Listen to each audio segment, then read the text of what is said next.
"Sit down, sweetheart. This isn't a contest for participation trophies." The judge's voice carried across the auditorium, thin and pleased with itself, right after he'd snapped her pencil in half on the table for everyone to see. 11-year-old Amara Bell didn't flinch. She looked at the two broken pieces of yellow wood, picked them both up, and said, "I don't need it to finish. I already have the answer." The room went silent. 300 parents, 6 judges, nobody moved.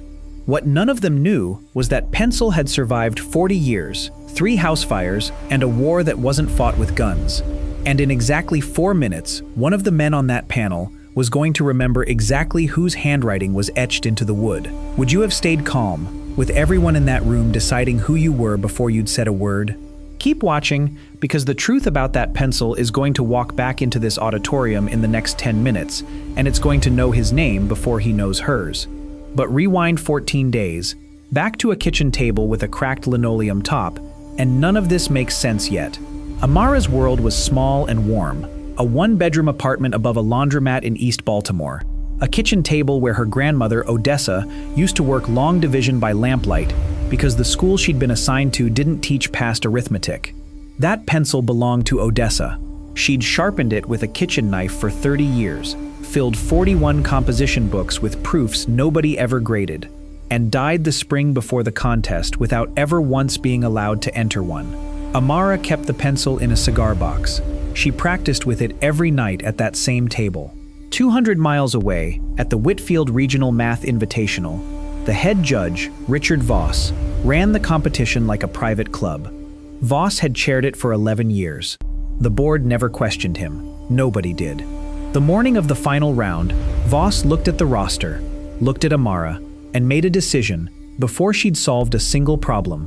When she answered the tiebreaker in under 30 seconds, faster than the boy from the private academy who'd already been measured for his trophy, Voss didn't congratulate her. He called it luck. He called her answer recited. He said the word articulate like it was a discovery. And when she calmly asked to show her work, using her grandmother's pencil, Voss picked it up, turned it over once, said it looked borrowed from somewhere, and broke it in half. "Yaddle's the line he couldn't walk back." That was the line 300 people watched him cross. But what she didn't know yet was that Voss's own university, the one whose name was stitched into his blazer, had a plaque in its lobby honoring a 1974 statewide math finalist who was disqualified after judges ruled her ineligible on residency grounds, a ruling that was never explained, never appealed, and never reversed. Her name was Odessa Bell. The gymnasium doors opened 40 seconds after the pencil hit the table. A woman in her 60s walked down the center aisle carrying a folder and a framed photograph. She was Dr. Naomi Reyes, dean of the very university whose name sat on Voss's blazer, and she had spent 6 months quietly reopening the 1974 case file after a letter from Amara's mother crossed her desk. She set the photograph on the judge's table. It was Odessa Bell, 19 years old, holding a trophy she was never given. Voss's face went white. Not pale, white. The color leaving it in real time in front of the same crowd that had just watched him snap a pencil in half. He opened his mouth. Nothing came out. The countdown he never knew was running had just hit 0. The consequences moved fast, and they were specific. Voss was removed from the Whitfield board within 72 hours, and the Invitational's parent foundation opened an independent review the same week. 2 other judges resigned rather than answer questions under oath.